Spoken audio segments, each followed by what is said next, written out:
Digo, Ya. 2 de Timoteo. Buenos días, hermanos. Vamos a comenzar un nuevo tema, pero antes de empezar la lectura y la explicación, vamos a hacer una lectura en 2 de Timoteo 3:16. Leo en el nombre del Padre, del Hijo y del Espíritu Santo. Amén. Toda la Escritura es inspirada por Dios y útil para enseñar, para redarguir, para corregir, para instruir en justicia. Amén. Gracias, Señor. Debemos de estudiar, de escudriñar la palabra del Señor para entender todo el plan de Dios para nuestras vidas, para poder estar sujetos a la palabra del Espíritu y para poder oír la voz de Dios. Este nuevo tema se llama la naturaleza del conflicto. Naturaleza del conflicto. Vamos a comenzar este estudio por Colosenses 3:4 para que ustedes tengan el apunte. Colosenses 3:4. Cuando Cristo, vuestra vida, se manifieste, entonces vosotros también seréis manifestados en Él en gloria. Repito, cuando Cristo, vuestra vida, se manifieste, entonces vosotros también seréis manifestados en Él en gloria. Hablamos de la naturaleza del conflicto. La obra del Señor Jesús en su cruz ha sido ahora establecida en dos aspectos.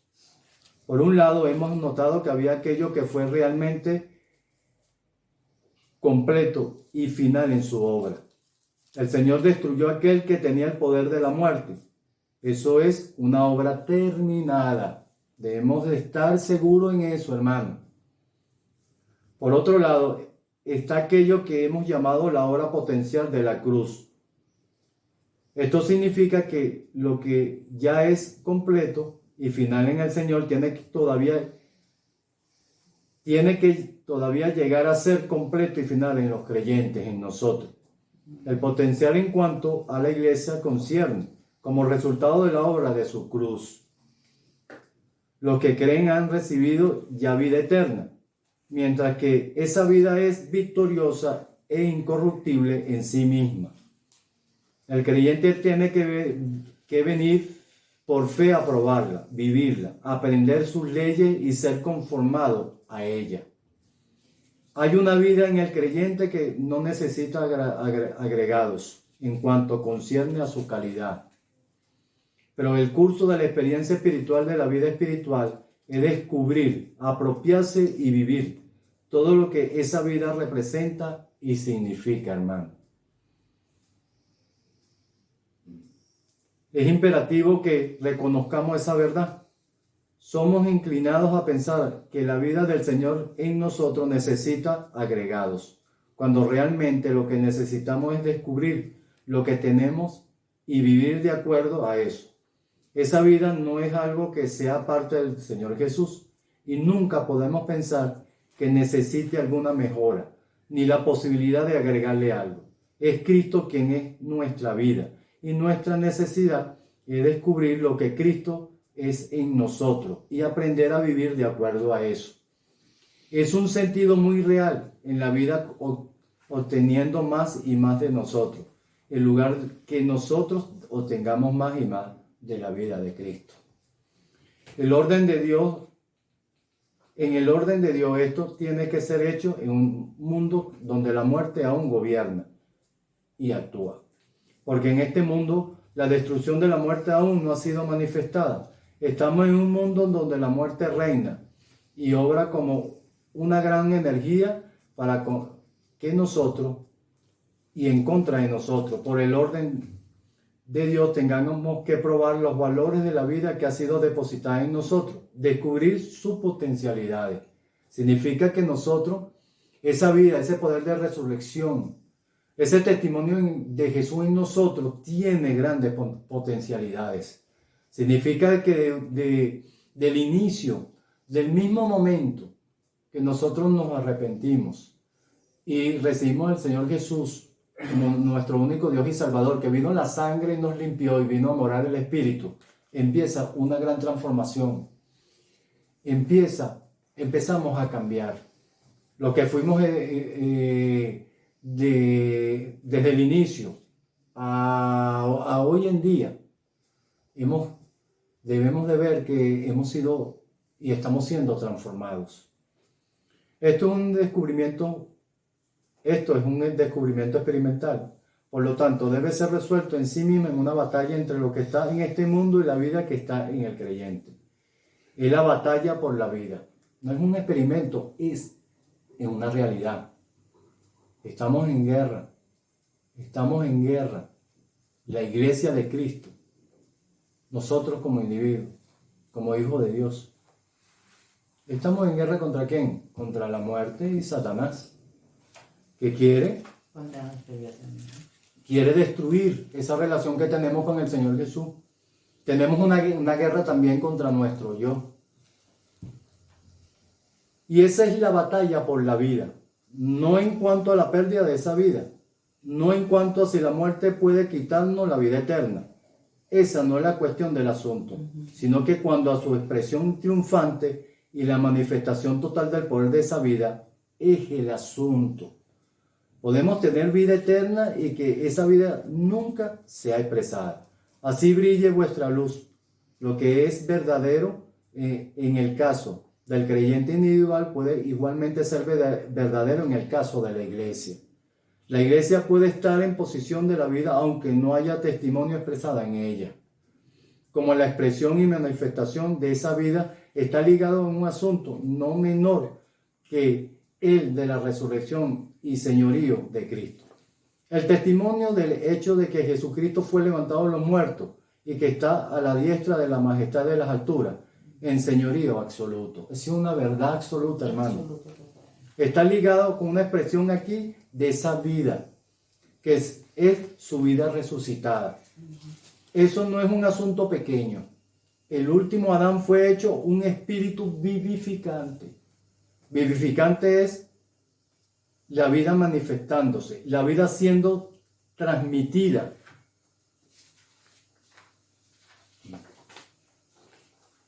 Y vida expresada. Si esto no es expresado a través del creyente y a través de la iglesia como un todo, hay algo que está siendo quitado del testimonio del Señor Jesús. La evidencia de que Cristo está vivo es la expresión de su vida en lo suyo. Nunca se ha probado que Cristo esté vivo por declaraciones doctrinales. Esas declaraciones deben ser probadas por la manifestación y expresión de su vida resucitada en nosotros. Esa expresión de su vida significa que tú eres la personificación de lo que tú declaras cuando Cristo es visto en ti. La resurrección y señorío de Jesús están ligados con una expresión que es llamada el testimonio. El testimonio no es un sistema de la verdad. El testimonio es ese factor extra de las declaraciones y presentación de la verdad, que es el poder de una vida que conquista la muerte, que derrota y destruye a la muerte. La prueba del testimonio es una vida que conquista la muerte y que expresa a sí misma, se expresa en ti y en mí. La mayor arma del enemigo es la muerte. La muerte también es un poder espiritual. Por esto, la batalla se vuelve una batalla entre poderes espirituales. Es el poder de la vida y el poder de la muerte. Esa es la batalla en la que nos encontramos. Es una batalla que se va y estará intensificando. Y es mejor que la hayamos reconocido de una vez por todas. Hablamos ahora de la esfera del conflicto. Hablamos en primer lugar acerca del creyente individualmente. Debemos recordar que esta vida del Señor resucitada y ligada con el Espíritu Santo, quien es el Espíritu de vida, reside en la parte más profunda de nuestro ser, llamado el hombre interior. Por lo tanto, la gente más espiritual va a encontrar que el conflicto de la vida se mueve alrededor y sobre su espíritu. Hay un ataque directo sobre un espíritu para debilitarlo y tener su espíritu confinado y oprimido. Una de las dos cosas va a ocurrir. O su espíritu va a ser oprimido bajo el peso de la muerte espiritual y será sometido bajo esta, o tendrá que clamar seriamente al Señor para ser fortalecido con poder de su espíritu en el hombre interior. Debe haber allí entonces un ejercicio de la fe sobre el fundamento de la oración, levantándose en espíritu y en el nombre del Señor Jesucristo. Enfrentar y resistir aquello que amenaza aplastar la misma vida de su espíritu. Nunca podremos seguir adelante hasta que aprendamos cómo hacerlo. Si el enemigo puede mantenernos en el círculo de debate, argumentos, discusiones o cuestionamientos, nunca realmente venceremos. Otro método del enemigo es tratar de que expliquemos este asunto mientras está pasando, cuando es algo menor que la explicación real. Mientras que puede haber mucho que él puede usar y burlarse en condiciones naturales, finalmente es una cuestión de que cualquier cosa por naturaleza es un asunto de ser fuerte en espíritu. Es un hecho establecido que no hay esperanza para nadie en la dirección de las cosas naturales. No debemos de ser hombres naturales, no debemos de ser hombres carnales. No debe estar gobernando nuestro yo, porque también hay un conflicto. También hay un conflicto. Si tú obras desde la circunferencia hacia el centro, estás obrando en la dirección equivocada, ya no lo lograrás. Estarás sosteniéndote en la circunferencia hasta que estés muerto. La clave para la victoria es tener nuestro espíritu en unión con nuestro Señor resucitado y reinante. ¿Cuál fue el trabajo que quería hacer Satanás cuando tentó al Señor en el desierto? Destruir la relación entre el Padre y el Hijo, la unidad entre el Padre y el Hijo. ¿Cuál es la guerra y qué es lo que trata de destruir el diablo? Esa relación en que tenemos, esa unidad que tenemos entre Jesús y nosotros, entre el Espíritu Santo y nuestro espíritu. Él quiere destruir eso. Y nosotros no se lo podemos permitir. Hablamos ahora de otros ámbitos de los cuales esta batalla de la muerte continúa, donde este ataque de la muerte se efectúa sobre el creyente, sobre la mente. En otro momento, tu mente puede estar clara y libre al trabajo de las cosas ordinarias, pero cuando se trata de cosas espirituales, tu mente divaga, es nublada y no funciona. Debemos de ser cuidadosos en reconocer esto como la obra del enemigo. Él ataca nuestra alma no solo al lado intelectual, sino todos los lados. Ataca nuestras emociones para sacarlas o congelar nuestros sentimientos, de tal manera que seamos incapaces de responder o ejercitar cualquier tipo de función del corazón en relación con el Señor. Lo mismo ocurre en el ámbito de la voluntad. Hay veces cuando parece que no podamos tomar una decisión, el enemigo ataca la voluntad. La muerte aparece sobre nosotros en cada una de estas esferas. Y la experiencia es más o menos común en todos nosotros. Es una batalla. Así como es con el alma, es con el cuerpo. No hay duda que el enemigo ataca los cuerpos del pueblo del Señor. No digo que toda la enfermedad o toda la debilidad física o cansancio sea la obra directa del diablo. Pero hay ataques directos del enemigo sobre el cuerpo del pueblo del Señor. Donde hay una debilidad, Él se agarra allí y busca incapacitarnos a través de nuestras debilidades. Y aunque sea esa debilidad básica puede permanecer, no tenemos por qué estar incapacitados por ella. Esta ha sido la historia del pueblo de Dios. La pregunta es si el enemigo va a usar aquello para arruinarnos. O si a pesar de esto vamos a probar que el poder de la vida triunfa sobre aquello y que nos lleva adelante. Hablaremos ahora sobre el aguijón de la carne de Pablo. El testimonio de Pablo nos ayuda en ese asunto. Tenemos el registro que para que la grandeza de la revelación que vino a él no lo exaltase desmedidamente, le fue dado un aguijón en su carne, un mensajero de Satanás, respecto a lo cual 3 voces recogió el Señor. que se le quitase, pero el Señor dijo, bástate mi gracia, porque... Pablo fue eso. Pablo. Mm. Bástate mi gracia porque mi poder se perfecciona en la debilidad. Esto está en 2 Corintios 12:9. Tenemos buenas razones para creer que la debilidad es física. El problema parecía afectar sus ojos. Esta debilidad, cualquiera que fuese, fue llamada un mensajero de Satanás.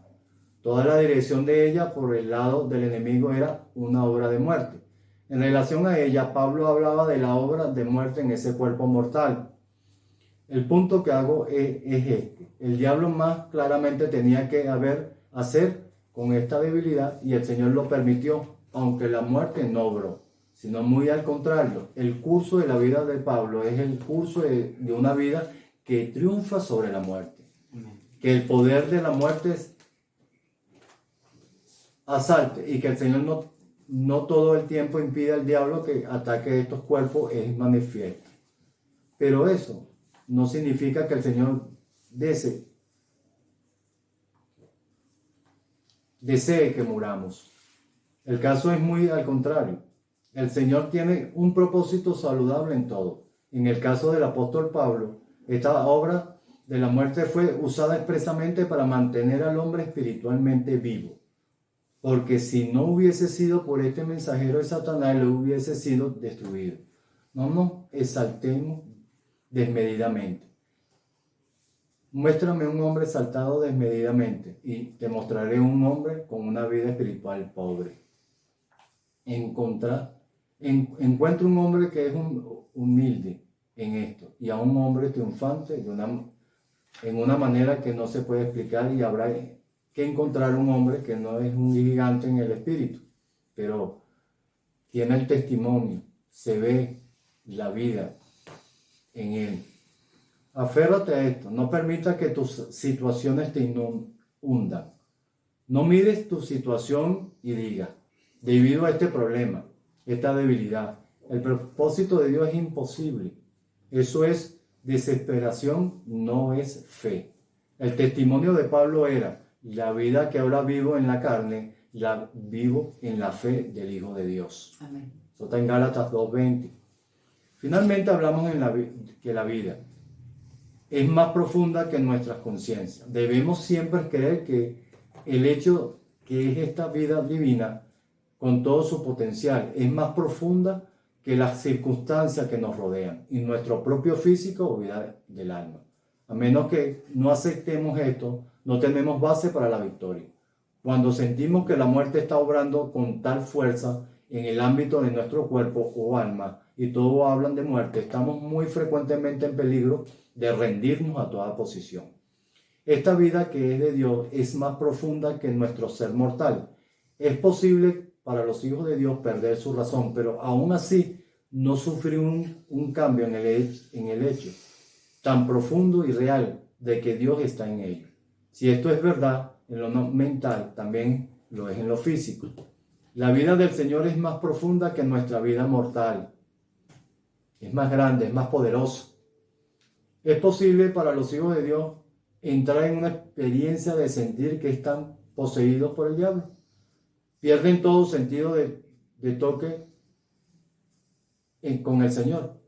Debemos recordar que estas son fuerzas espirituales y las fuerzas espirituales no se detienen ante las barreras físicas. Tenemos un alma, un sistema nervioso y muchas veces después de un vaciarnos espiritualmente nos encontramos con nuestros nervios en mal estado y sentimos cualquier cosa, menos lo bueno y lo santo. ¿Significa eso que después de todo ellos no son hijos de Dios? Es una pregunta. Mira a Elías huyendo de Jezabel, bajo el árbol, queriendo morir. Él seguía siendo el profeta de Dios y esto era una verdad para Dios. No estamos tratando de excusar nuestra debilidad, sino tratando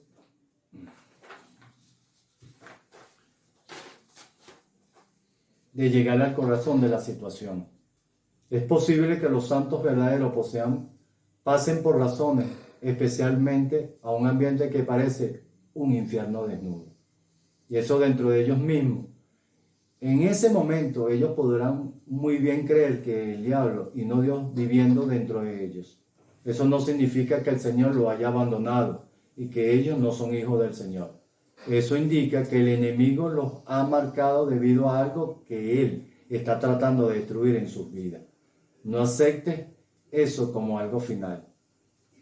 Hay algo más profundo que eso. El Señor es más profundo que nuestros sentimientos físicos, que nuestros sentimientos, que nuestras partes físicas, y más profundo que nuestra alma. Eso va a pasar y obrar otras expresiones de su vida, y aprendamos a través de esta batalla por la vida que victoria hay para nosotros en Cristo gracias a su cruz. No mires tus circunstancias, mira a Jesús. Cuando el enemigo vino como un río contra mí, esta vida divina se levantó en mí. Significa que las circunstancias, los problemas, las enfermedades, las tribulaciones no pueden poner en duda la vida de Cristo en nosotros. La vida, el poder de resurrección en nosotros. No lo podemos poner en duda y no debemos de negarlo tampoco. Pero hay que estar claro en mi posición en la cruz, como hijo de Dios y como hijo del Señor Jesucristo, que estamos librando una batalla espiritual y que Él quiere destruir esa relación que hay entre Cristo y tú, entre el Espíritu y mi Espíritu. No se lo podemos permitir, porque si nosotros permitimos eso, entra la muerte. Y cuando entra la muerte, bueno, vienen todas las dificultades, las calamidades y todas las tribulaciones que nos puedan ocurrir y alcanzar.